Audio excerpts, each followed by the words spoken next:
안녕하세요. 단국대학교 일본연구소 HK+ 지역인문학센터 특강을 맡은 장이영이라고 합니다. 오늘 여러분과 나눌 강의의 주제는 용인의 천주교 성지 탐방이 되겠습니다. 먼저 우리나라 천주교의 역사와 용인 지역 천주교의 특징, 그리고 용인 사람 김대건 신부에 대해 알아본 후 용인의 성지 여행을 권역별로 떠나보도록 하겠습니다. 한국의 천주교회에 대해서 먼저 알아볼 건데요. 자, 우리나라의 그 천주교가 전래될 때 처음에는요, 신앙보다는 학문으로서였습니다. 천주교는 서학이라고도 불리웠는데요. 서양 학문을 접한 이벽이라고 하는 사람을 중심으로 양반 계층이 서학과 천주학을 탐구하면서 점차 신앙으로 발전하게 되었습니다. 이벽은 서울의 증인계층과 경기도 광주의 정약전, 정약용 형제, 당대의 명망가였던 권일신에게 전교를 하였던 분입니다. 그렇다면 조선 최초의 천주교회는 어떻게 세워졌을까요?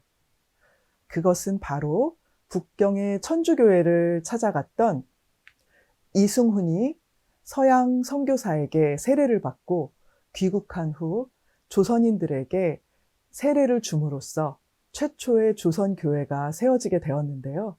그때가 1784년 겨울이었어요. 이벽과 권일신, 정약용이 이승훈에게 첫 번째로 세례를 받았고 이존창과 홍낙민, 역관 최창현과 김범우가 그 뒤를 이어 세례를 받았습니다. 이후 동생 권일신의 권유로 권철신이 입교하면서 권씨 집안은 남녀노소 모두 입교하였고 집안의 하인들까지 믿게 되었다고 합니다. 이렇게 남한강 주변의 정씨와 권씨 집안을 중심으로 신앙이 시작되어 내포, 충주, 전주, 포천 등으로 천주교가 전파되고 신앙 공동체가 형성되어 갔습니다. 특별히 내포 지역에서는 신자의 수가 현저하게 증가하였고 양반층 인사들뿐 아니라 중인층 이하의 평민들이 많아서 평민층 주도의 신앙 공동체는 내포 지역 천주교회의 뚜렷한 특징이 되었습니다. 그렇지만 아직 미사를 봉헌할 신부가 없었고 신자의 교리도 부족한 상태인 채로 신자들끼리 주교와 신부의 역할을 나누어 행하고 있었습니다. 이러한 가성직 제도가 잘못되었음을 후에 알게 된 이승훈과 가성직자단은 이 사안의 중대성을 깨닫고 즉시 성사 집전을 중지합니다. 그리고 올바른 해결책을 찾기 위해 이승훈은 북경의 신부들에게 조선교회의 연락원으로 윤유희를 파견합니다. 1789년 서한을 옷 속에 숨긴 채 장사꾼으로 변장하고 동지사 일행을 따라 북경에 도착한 윤유일은 당시 북경 교구장이었던 구배아 주교에게 조선에 새로 천주교회가 세워졌다는 소식을 보고하였습니다. 이 소식을 들은 구배아 주교는 뛸 듯이 기뻐하며 사목교서를 작성하였고 이것을 다시 윤유일이 품에 숨겨서 조선으로 돌아왔습니다. 북경 주교의 사목교서를 건네받은 조선교회의 지도자들은 크게 기뻐하였습니다. 조선교회는 미사 봉헌과 성사 집전을 중지한 상태여서 성직자를 파견해 달라고 요청하였고 북경 교구장이었던 구배아 주교는 중국인 주문모 신부를 조선의 선교사로 파견합니다. 1794년 12월 23일 자정 무렵 주문모 신부는 압록강을 건너 조선에 들어왔고 조선 최초의 선교사가 되었습니다. 그렇지만 이미 진산 사건을 계기로 신의 박해가 시작된 상태여서 주문모 신부는 드러내놓고 활동을 하긴 어려웠습니다.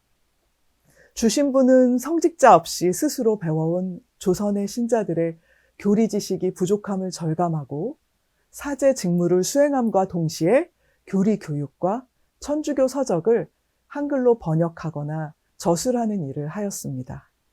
그가 저술한 사순절과 부활절을 위한 안내서는 한글로 된 교리서로 신자들에게 많은 도움을 주었다고 전해집니다. 여기서 잠시 진산 사건에 대해서 알아보면요. 진산 사건은 1791년 전라도 진산, 현재의 충청남도 금산에 해당합니다. 금산에서 윤지충과 권상현이 제사를 폐지하고 신주를 불태우는 폐제분규한 사건을 말합니다. 이로 인해 최초의 박해인 신의 박해가 일어나게 되지요. 주문모 신부가 입국한 후 6개월 무렵이 되었을 때 초신자의 밀고로 신부 체포령이 내려졌습니다. 그러나 신자들이 이 사실을 미리 알게 되어 신부는 다른 곳으로 피신할 수 있었고 6년여를 여러 지방을 피신하여 다녔습니다.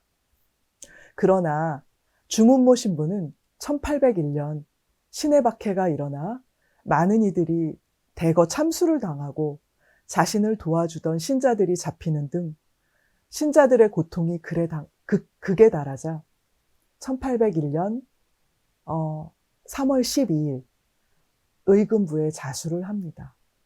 그러고는 4월 19일엔 군문 효수의 판결을 받아 세남터에서 순교하게 됩니다. 자, 어렵게 입국한 주문모 신부가 신의 박해로 순교를 하고 지도층 신자들이 거의 다 순교나 유배를 당하게 되자 살아남은 신자들은 박해를 피해 산간 벽지로 숨어들 수밖에 없었습니다. 때마침 신자들을 매국노, 불효자, 풍속문란자 등으로 규정한 토사 반교문이 반포되어서 교회를 언제라도 박해할 수 있는 법적인 근거가 마련됨에 따라 교회는 커다란 어려움을 겪게 되었습니다. 달래 신부는 당시의 상황을 이렇게 기록하였습니다. 박해를 치르고 난 바로 뒤에 조선 천주교가 얼마나 어수선하고 비참하고 붕괴된 상태에 있었는지를 이루 다 말하기는 어렵다. 교회의 형제들을 지도하고 권면하고 격려할 만한 뛰어난 사람들은 모두 사형당하였다. 명문 거족 중에는 여자와 아이들만이 남아있는 집안이 많았다. 남은 신자들은 서로 연락도 없이 뿔뿔이 헤어져 적의로 가득 찬 외교인들 틈에 끼어 살게 되니 이들은 법과 일반 여론으로 큰 힘을 얻어 신자들을 천만가지로 괴롭히고 그들을 종과 같이 다루었다. 살아남은 신자들은 자신의 원 거주지에서 더 이상 머물 수가 없었습니다. 천주교 신자임이 드러나서 가족과 친족, 이웃 사람들로부터 박해를 받았기 때문입니다. 또한 신자들의 비밀 모임에 밀고와 배교로 인해 모임 자체가 무너지거나 제대로 유지하기가 어려워 신앙생활은 물론 목숨도 연명하기가 힘들었습니다. 이에 고향을 떠나 다른 지방으로 이주하는 신자들이 늘어났습니다. 신유박해 이전에는 신자들의 거주지가 서울과 경기도 양평 인근, 여주, 충청도 내포 지방과 충주, 전주 등에 집중되어 있었지만 신유박해 이후엔 신앙생활을 이어가려는 신자들이 살 곳을 찾아 다른 고장의 산골짜기 등으로 이주를 하게 되었는데 아예 사람이 살았던 적이 없는 궁벽한 지역도 많았습니다. 이러한 어려움 속에서도 신자들은 차차 새로운 신앙 공동체인 교우촌을 형성해 나갔습니다. 그들의 신앙생활은 이제 신앙을 통해 사회에 참여하는 현실적인 성격은 희미해지고 하느님의 나라로 들어가는 것에 더 중요하게 여기는 내세지향적 성격으로 변화하게 되었습니다. 자, 이번에는 용인 지역의 천주교에 대해 알아볼까요? 용인의 천주교 초기 전례에 대한 정확한 기록은 확실하지 않지만 아마도 용인은 영남에서 한양으로 통하는 교통의 요지인 까닭에 박해를 피해 한양이나 충청도, 경상도 지역의 신자들이 들어와 살면서 신앙이 전파된 것으로 보여집니다. 용인은 권철신, 정약전, 이벽 등 남인학자들이 1799년 강학회를 열었던 경기 광주의 천지남에서 그리 멀지 않은 곳에 위치하고 있고, 문헌상 김대건 신부의 가족이 용인으로 이주해 오기 전부터 용인에는 천주교 신자가 있었다는 기록이 있습니다. 헌종 5년에 전주 가옥에서 처형된 신태보가 을의 박해를 피해 이곳 용인에 거주했던 기록이 있고, 이여진이라는 천주교 신자가 1830년 용인 은희에서 사망했다는 기록이 있어서 용인 지역은 1801년 순조가 즉위하자마자 시작된 박해를 피해 들어온 신자들에 의해 천주교가 전파되었을 것으로 추정하고 있습니다. 이번에는 김대건 신부에 대해서 알아보도록 하겠습니다.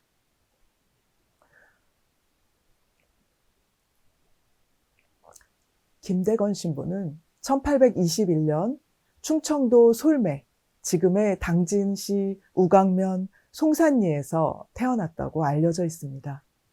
아버지 김재준 이냐시오와 어머니 고우르슬라 사이에 장남으로 태어났고, 본관은 김해, 아명은 제복입니다.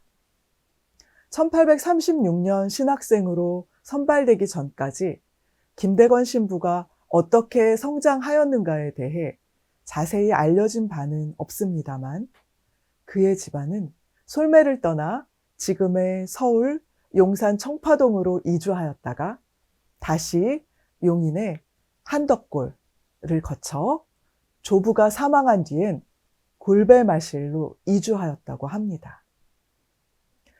김대건 신부의 출생지에 대해서는 방금 말씀드린 내용이 가톨릭교회 측의 주장이고 현재 정설로 받아들여지고 있습니다. 이 주장이 정설로 받아들여지는 이유는 모방신부가 조선신학교 교장에게 보낸 서한에 충청도 면천 솔매 출신의 김안드레아라고 표현을 한 기록이 남아있고, 또 페레올 주교가 쓴 순교자들의 행적이라는 보고서에 안드레아는 1821년 8월에 충청도에서 출생하였다라는 내용이 그의 당진 솔매 출생을 뒷받침해주고 있습니다. 이 외에도 김대건 신부가 당진 솔매 출신이라는 기록이 더 있지만, 이 기록들의 공통점은 모두 김대건 신부 본인의 증언이 아닌 제3자의 기록이라는 것입니다. 반면에 김대건 신부가 직접 증언한 내용의 기록에는 그의 출생지가 용인이라고 적혀 있습니다. 유네스코 세계기록유산으로 등재된 일성록 헌종 12년 1846년 5월 30일자를 보면 그는 본디 타국인이 아닙니다. 곧 조선 용인 땅 태생입니다. 성은 김이며 이름은 제복입니다. 김대건은 우리나라 용인 태생이며 서양 사람을 따라 들어가 서양말을 해득하고 고국이 그리워 홀로 나왔다고 진술하였습니다. 그가 과연 용인 태생이라면 그는 곧 김재준의 아들입니다. 또한 헌종실록에도 대건은 용인 사람이라고 기록되어 있다는 점도 이를 뒷받침해주고 있으므로 그가 당진 솔매 태생이라고 단언하기는 어렵다고 볼 수 있겠습니다. 김대건은 어려서부터 집안의 영향으로 신앙 속에서 성장하였습니다. 그의 집안에서 가장 먼저 신앙을 받아들인 사람은 종조부인 김종현이었고요.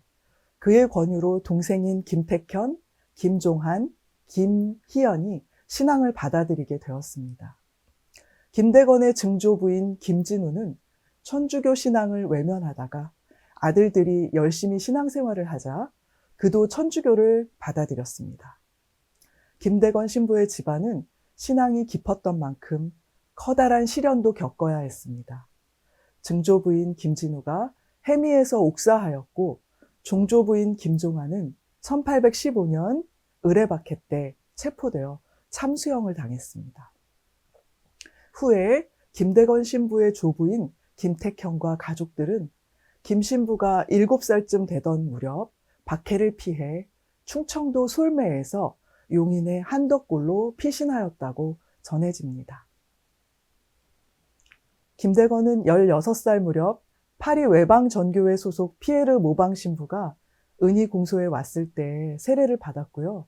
신학생으로 선발되어 중국 대륙을 횡단한 끝에 이듬해 1837년 6월 마카오에 도착하였습니다. 김대건은 조선을 떠나기 5개월 전부터 라틴어를 배웠는데요. 마카오에 도착해서는 성가, 교리, 프랑스어, 철학 등을 배웠다고 합니다. 김대건을 비롯해 최방재, 최양업 이 3명의 신학생들은 신학교 생활에 충실하였다고 그들의 스승인 칼를리 신부는 얘기하고 있습니다.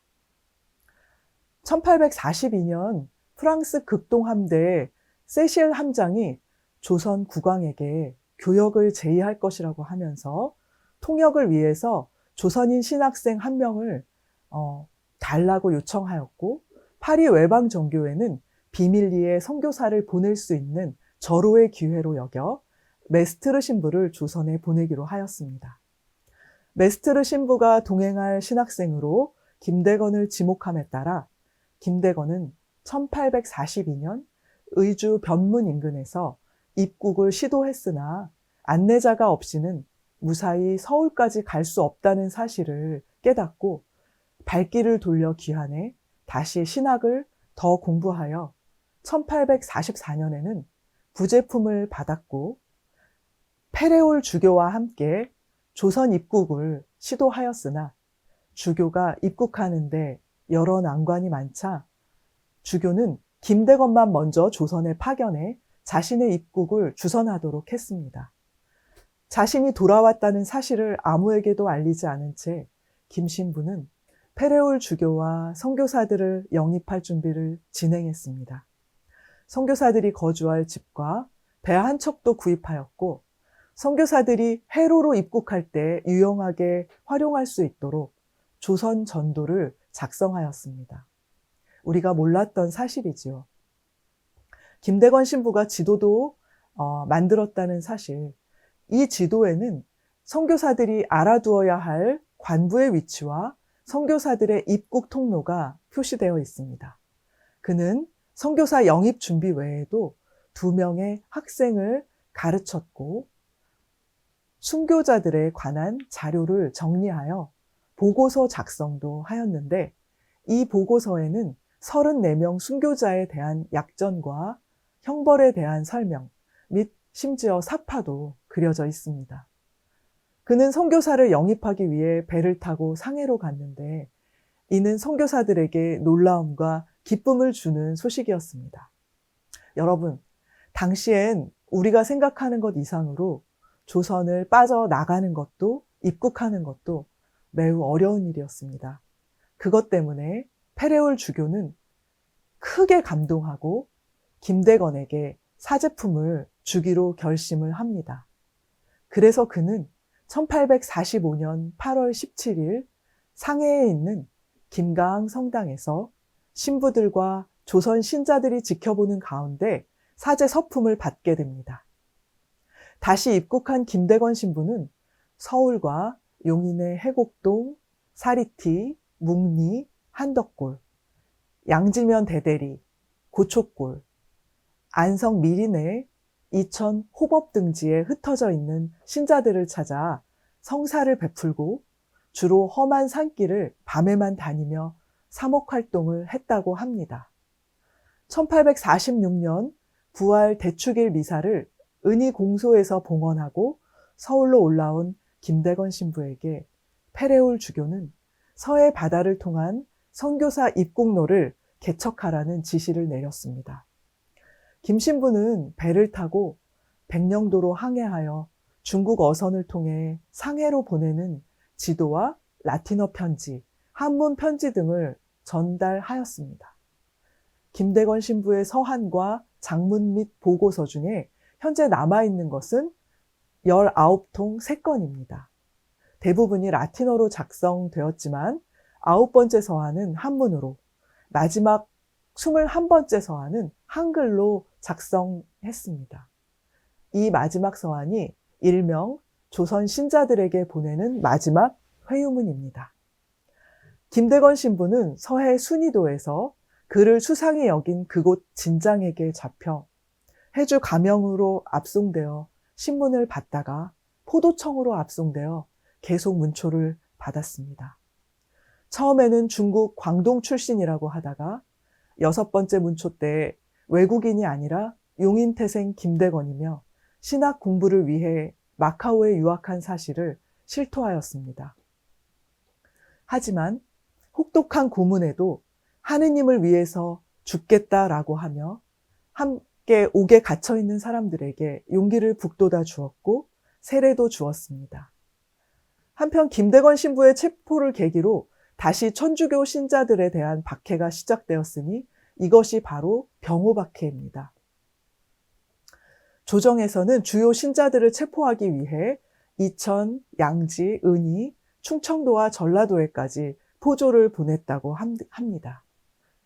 김대건 신부와 신자들이 옥에 갇혀있는 동안에 세실함장이 이끄는 군함 3척이 충청도의 외연도에 나타나 기해박해 때 3명의 프랑스 선교사들이 살해된 것에 대해 항의하는 서한을 전하고 떠나자 조정에서는 천주교 신자들이 프랑스 군함을 불러들였다고 하면서 김대건 신부와 신자들을 역적으로 다스려야 한다고 주장하며 헌종 임금은 이를 받아들여 김대건 신부를 군문효수하라고 명하였습니다. 결국 김대건 신부는 1846년 9월 16일 세남토로 끌려가 군문효수형을 당했는데 이때 그의 나이 26세였습니다. 순교 후 시신은 묵리에 살던 이민식 빈첸시오를 비롯해 여러 명의 신자들에 의해 안성 미리네로 운구되었습니다. 1901년 시복재판이 있었는데요.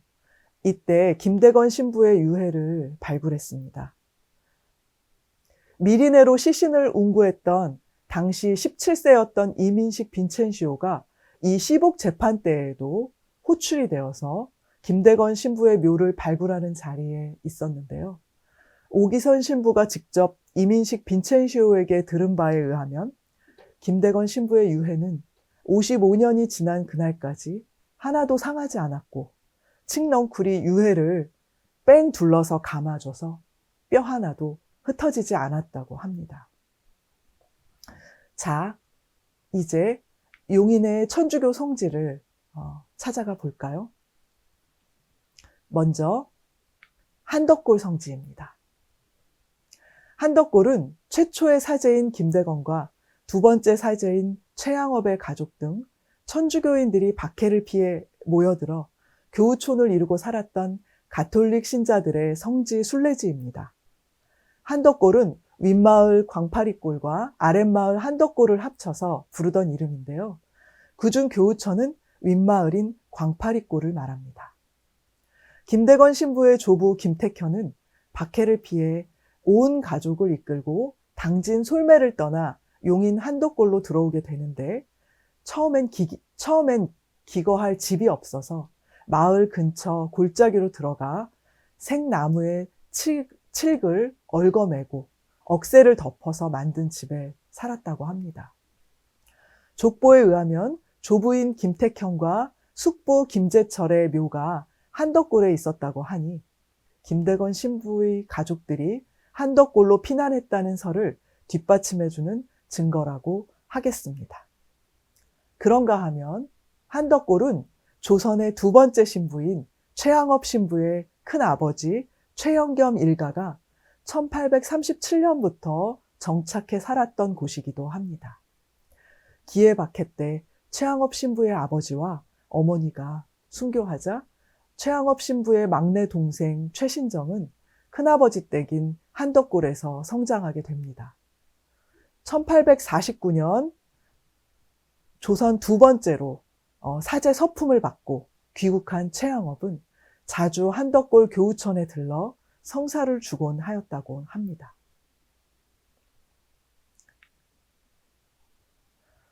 골배마실 성지입니다. 골배마실은 골과 배마실이 합쳐진 말로 안쪽 골짜기에 있기 때문에 붙여진 이름입니다. 배마실은 뱀의 실, 뱀의 실이라고 불렸고 한자어로는 용곡이라고 적습니다. 배마실은 뱀의 골짜기라는 뜻으로 첩첩산 중에 뱀과 정갈이 많이 나오는 지역이라 붙여진 이름이죠. 이곳은 용인군 내사면 남곡리에 위치해 있었고요. 김대건 신부의 조부인 김택형과 가족들이 박해를 피해 솔매에서 용인 묵리 한덕골을 거쳐 정착했던 장소로 알려져 있습니다. 이곳에서 부친 김재준이 기해박해 때 관원에게 체포되었고 사제품을 받고 귀국한 김 신부는 어머니 고 우르슬라와 여기서 다시 만났다고 합니다.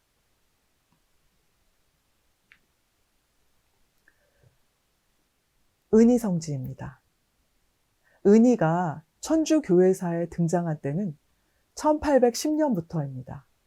북경 밀사로 활동하던 이여진이 이곳에서 살았다는 기록이 있고 현성무는 매년 은희로 내려와 몇 달간 머물며 신자들을 가르쳤다고 합니다. 은희교우처는 기해박해와 병호박해 때 고통을 당했고 병인박해로 다시 풍파를 겪었습니다. 은희성지에서 가장 눈에 띄는 것은 김가항 성당인데요. 이 성당은 김대건 신부가 사제품을 받은 중국 상하이의 진자샹 성당을 본딴 성당으로 상해의 도시개발 정책에 따라 진자샹 성당이 헐린다는 소식에 김대건 현양위원회가 헐리는 성당의 자재를 옮겨와 복원해서 원형을 최대한 살린 은희성지 김가항 성당이 2016년 모습을 드러냈습니다. 제대 근처의 기둥 4개와 대들보 2개, 동자기둥 1개는 진자샹 성당에서 사용했던 것을 재사용하였습니다. 김가항 성당 옆에는 김대건 기념관이 있는데 첫 번째 전시실에는 김대건 신부의 생애와 발자취를 보여주는 그림과 자료가 있고요. 두 번째 전시실엔 은희공소와 인근 양지성당에서 사용했던 유물과 오래된 교회 서적들이 있습니다. 은희성지에서는 미리네 순례 프로그램을 만들어 매월 4번째 토요일에 운영하고 있는데요. 이 길은 은희성지에서 미리네 성지까지의 도보 순례길입니다. 여러분, 은희성지가 얼마나 중요한 곳인가 하면은요. 김대건 신부의 성장, 세례성사, 신학생 선발, 사목활동의 장소이자 순교 후 시신이 옮겨질 때 어머니 고 우르슬라께 마지막 인사를 올린 장소로서 그의 모든 신앙적 활동과 결실의 장소입니다. 이것은 그러므로 한국 천주교회사적으로도 매우 중요한 장소라 하지 않을 수 없습니다.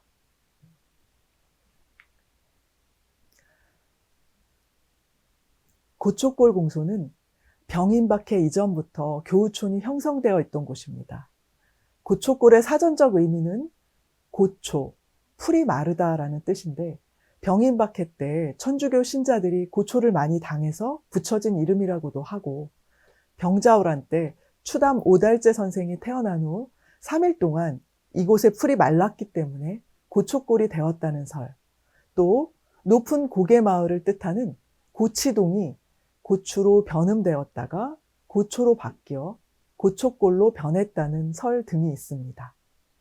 이곳은 은희 마을처럼 오지로 박해를 피해 신자들이 숨어들기에 좋은 장소였습니다. 병인 박해 때 이곳에서 신 안드레아 박 바르바라, 유군심 치칠로, 유군심의 아내, 유군심의 제수가 처형되었다는 기록이 병인 치명사적에 나오는데, 이때 포졸들은 고초골 신자들의 재산을 압수하고 마을에 불을 지른 후 교인들을 체포해 끌고 갔다고 합니다. 공소는 본당보다 작아서요, 신부가 상주하지 않고 순회하는 그 교우촌의 공간을 말하는데요. 1921년 편지에서는 작은 경당이 있는 세 곳 중 하나로 고초골 공소를 언급하며 미리내에서 십리거리에 있다고 소개하고 있습니다. 고초골 공소는 천주교 수원교구에서 현존하는 가장 오래된 공소입니다. 지금의 공소 건물은 영정조 시대의 무신이었던 이주국 장군 소유의 고택에 속했던 잠실 혹은 부속 별채 가운데 한 채를 헐어낼 때 생긴 부재로 공소 건물을 지은 것이 지금의 경당 건물입니다. 건물이 세워진 해는 1891년으로 추정하고요. 정면 3칸, 측면 5칸 규모의 초가집으로 지어졌습니다. 몇 차례의 보수공사로 한옥의 지붕은 팔짝지붕, 함석기와로 되어 있었던 고초골 공소는 수원교구와 용인시가 고초골 공소의 복원을 결정하고 해체 보수 공사를 진행하여 초창기에 초가집의 모습을 되찾게 되었습니다.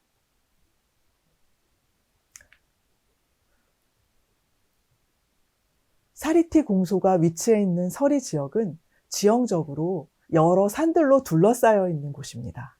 외부로부터 차단된 형세를 지니고 있지만 마을을 가로질러 흐르는 송전천에 의해 낮은 산 사이로 통로가 형성되어 있기도 합니다. 이 길은 용인, 이천 등에서 화성, 안성, 진천으로 오가는 상인들에게 짧은 거리를 빨리 통과할 수 있는 요긴한 역할을 하였는데요. 박해를 피해 살아야 했던 신앙인들에게는 마을에 흐르는 물을 통해 논농사와 밭농사를 일구고 화전 및 가마와 숯을 만들어 경제적인 생계활동을 하기에 적합한 곳이었습니다. 1801년 이후 신자들은 박해를 피해 산골로 이주했는데 선교사는 교우촌을 잇는 산길로 사목 방문을 했습니다. 용인은 1820년을 전후해서 양지 은희와 용인 구람, 현재 그 묵리의 교우촌이 형성되었는데요. 구람 더욱골에 살다가 1840년경 사리티로 이주한 것으로 추정되는 권근과 그 가족, 윤자호와 정필립보, 권희와 그 일가, 이명중, 조면 등이 이곳에 신앙의 뿌리를 내렸습니다. 서리 지역 교우촌은 1885년에 생긴 더욱골 안터공서가 기초가 되어 세터, 사리티, 조익골, 석바탕이, 승방뜰 등의 7개 공소가 세워졌습니다. 이곳 사리티에는 천주교 관련 구전으로 남아있는 장소가 있는데요.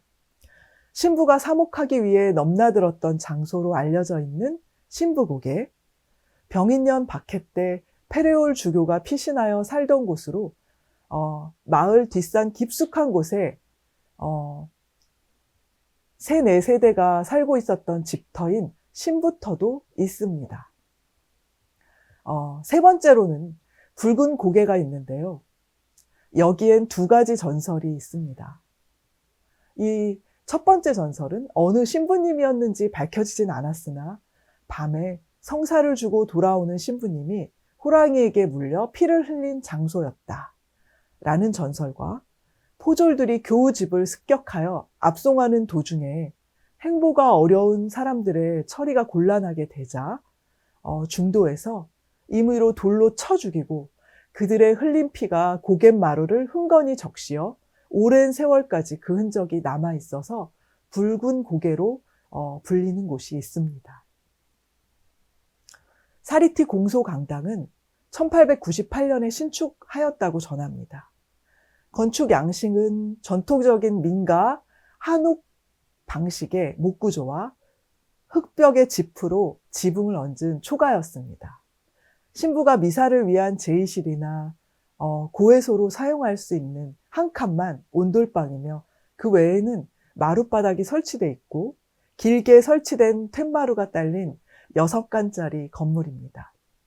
당시 성당이나 공소는 가운데 벽이나 장막, 휘장 등을 설치하여 남자와 여자의 자리를 구분하였는데요.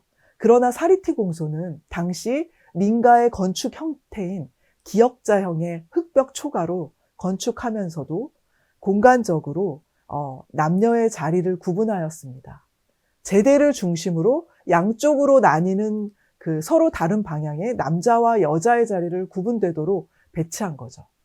현재까지 초기 강당이 지녔던 특징을 보존하기 위해 기역자를 유지한 채 목조 와가로 개초해 오늘에까지 이루고 있다는데 그 의미가 있다 하겠습니다. 다음은 송골성지입니다.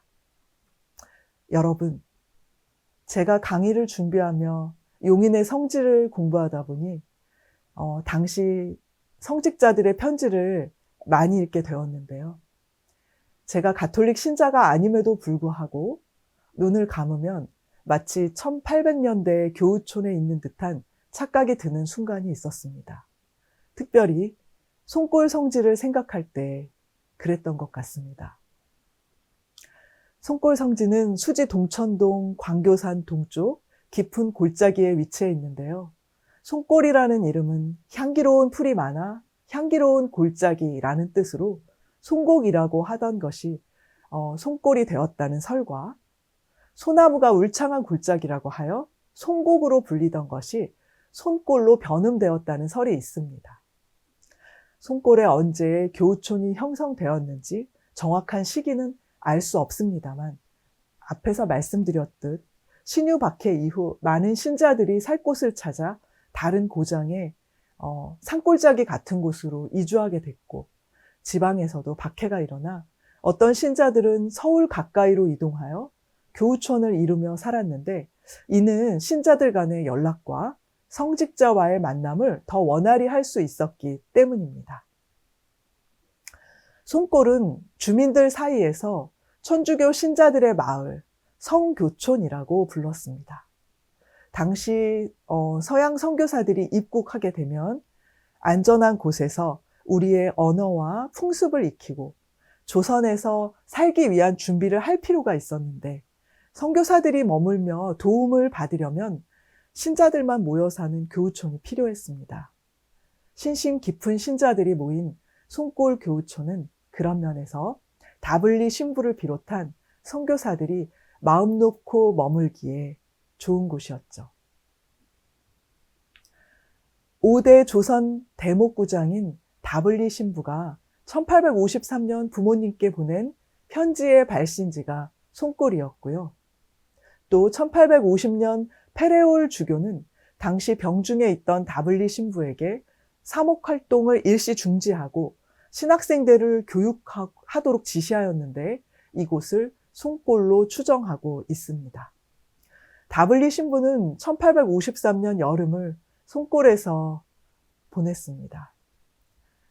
이때가 박해식이라고 해서 고통과 우리가 순환의 연속이라고만 여길 수 있겠지만 다블리 신부가 묘사한 송골의 여름은 편안하고 정감이 가는 풍경이었습니다. 다블리 신부는 아주 즐겁게 여름을 보냈다고 밝히면서 신자들과 나무 그늘에 돗자리를 깔고 바람을 쐬거나 계곡물에 발을 담그고 더위를 피한 일, 참외나 옥수수를 먹고 노래 자랑하며 여름을 보낸 이야기를 편지에 소개합니다. 송골이 본격적으로 선교사들에게 조선어와 풍습을 익히는 장소가 된 것은 1857년입니다.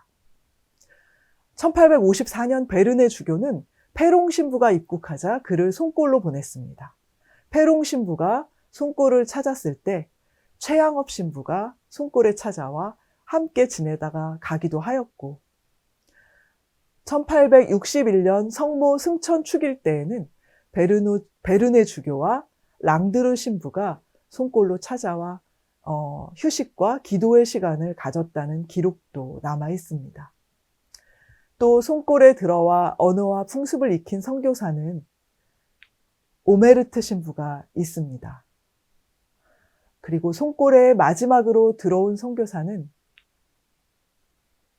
도리 김헬리꼬 신부입니다. 도리 신부는 1865년 6월 23일 손골에 왔고 열심히 조선어와 풍습을 익히던 중에 1866년 병인 박해 때 체포되었습니다. 도리 신부는 성격이 매우 온화했다고 전해지는데요.